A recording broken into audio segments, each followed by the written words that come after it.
Intervalos de confianza, IC. Vamos a abreviarlo de esta manera.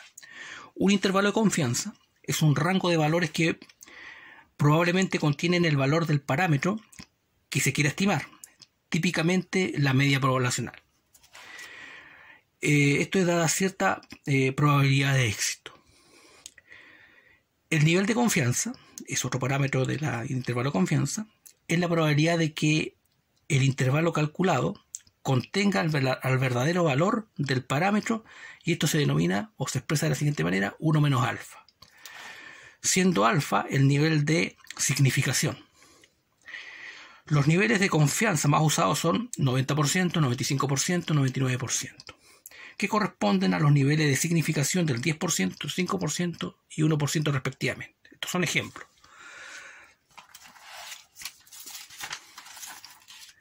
Límites de confiabilidad. Los límites de confiabilidad se definen de la siguiente manera: son los valores que establecen los límites del intervalo de confianza.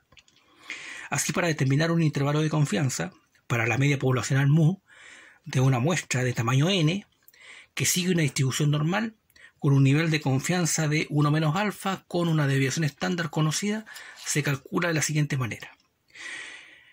Lo dicho anteriormente, como fórmula, el intervalo de confianza se expresa de esta manera. Intervalo de confianza es un corchete, forma del intervalo.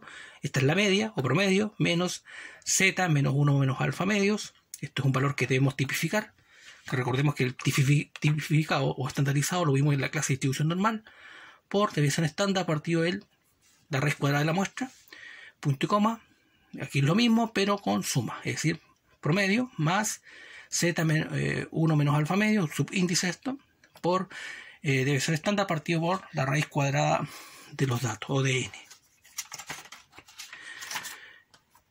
Donde, en la fórmula, para determinar el valor de alfa, si es que nos dan el nivel de confianza en un porcentaje, es decir, el porcentaje de confianza, va a ser determinado de la siguiente manera: 100 por 1 menos alfa es igual al porcentaje. Por ejemplo, si nos piden el 95% de confianza, esto lo cambiamos por un 95%.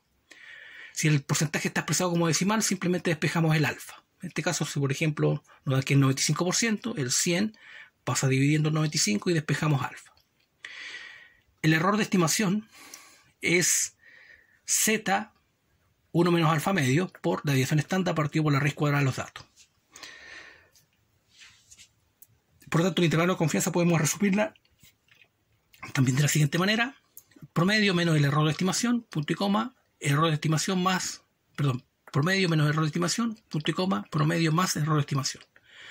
Donde el primer límite, o el primer valor del intervalo, es el límite inferior y el segundo es el límite superior.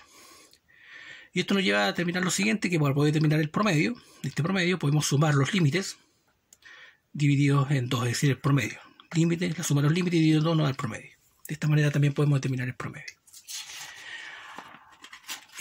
Ahora, bueno, todo lo explicado técnicamente, vamos a realizar un siguiente ejemplo. Los ejemplos de intervalos de confianza son bastante sencillos, solamente debemos considerar y tener claras las fórmulas, los datos y los parámetros donde deben ir ubicados. Un ejemplo de intervalo de confianza es más o menos así.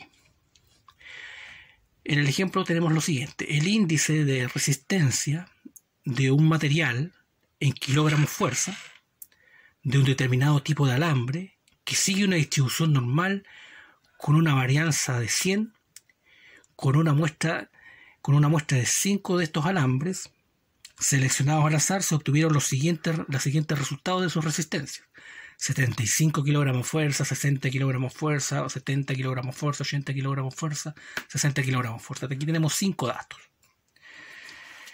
Se nos pide determinar cuál es el intervalo de confianza para la media a un nivel de confianza del 95%. A ver, estos ejercicios de intervalo de confianza suenan un poquito confusos, pero en realidad, como reiteraba antes, es bastante sencillo si seguimos bien los datos. Primero que nada, en la fórmula tener bien clara la fórmula. Uno de los parámetros de la fórmula es el promedio. Y este promedio lo calculamos con los datos que tenemos acá.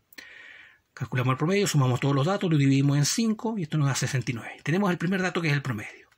Otro dato que se nos da es que el nivel de confianza es del 95%. Por lo tanto, ahora tenemos dos datos. Promedio e nivel de confianza. Siguiente paso, necesitamos determinar el valor de alfa, la fórmula. Y para ello vamos a utilizar la fórmula. 100 por 1 menos alfa igual al porcentaje. En este caso el porcentaje se nos da 95%. Y despejamos alfa. Alfa nos da 0,05. Y recordemos que en la fórmula teníamos un Z 1 menos alfa medios. Es el parámetro que está acá, 1 menos alfa medio. Por lo tanto, como conocemos alfa, calculamos 1 menos alfa medio, es decir, 1 menos alfa 0,05 partido 2. Y esto nos da 0,975. Este 0,975 representa una probabilidad. Otro dato que no se nos da en el ejercicio es que se nos da la varianza. En este caso, la varianza es de 100. Y nos dice que la varianza es de 100. Por lo tanto, la desviación estándar es la raíz de la varianza, recordemos. Entonces, 10. Y el tamaño de la muestra es 5, pues tenemos 5 datos en los cuales podemos determinar el promedio. Por tanto, en el ejercicio, entonces tenemos el promedio, tenemos el valor de alfa, tenemos la desviación estándar, tenemos el tamaño de la muestra, y tenemos el valor del 1 menos alfa medio, que en este caso es 0,975, que es la probabilidad. Por lo tanto, simplemente luego aplicamos la fórmula, intervalo de confianza, corchete, 69, que es el promedio, menos Z, 0,975, pues 1 menos alfa medio, que iba abajo del Z como subíndice, va en este valor.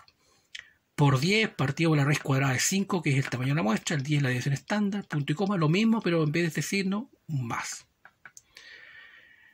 Reducimos, seguimos reduciendo, 69 menos, ahora, Z095. El Z095 es un valor que debemos buscar en la tabla de distribución normal, que lo vimos, recordemos, en la clase de distribución normal, y tenemos que trabajar con una tabla como esta. Si bien es cierto, en la PSU o PTU se nos va a dar una tabla un poquito más pequeña, pero vamos a trabajar con esta tabla extendida. Debemos buscar la probabilidad 0,975, que está acá, dentro de esta acá. Por lo tanto, aquí ya tenemos buscada 0,975, es esta probabilidad, y está asociada al valor de 1,96. Por lo tanto, el Z0975 debemos expresarlo como 1,96, es decir, por la ponderación. Por 10 partido raíz de 5, punto y coma, lo mismo que está acá, 1,96. Generalmente en una prueba como la PSU, esto se lo entrega hasta acá el valor de buscar esta expresión, pero como vamos a trabajar esto con una calculadora científica, podemos resolver esto, 69 menos 1,96 por 10 raíz partido por raíz de 5, y esto nos da 6,23, y 69 más 1,96 por 10 partido raíz de 5 nos da 77,8. Este vendría siendo entonces el intervalo de confianza para el ejemplo entonces de la resistencia de los materiales que habíamos visto como ejemplo. Pues bien, en esta clase hemos visto entonces cómo se opera el intervalo de confianza, cómo se determina. Lo importante es tener claro las fórmulas. Segundo, tener claro los parámetros, qué significa cada parámetro, cómo se determina el valor de alfa, el error de estimación, cómo se determina el Z en la tabla. Recordemos que para determinar Z primero determinar este valor. Y simplemente tener cuidado en eso y aplicar correctamente la fórmula. Y en la prueba, en la PSU, probablemente vamos a tener una tabla un poco más reducida que esto, con los parámetros importantes como para resolver solamente los ejercicios puntuales de intervalos de confianza que se nos presenten.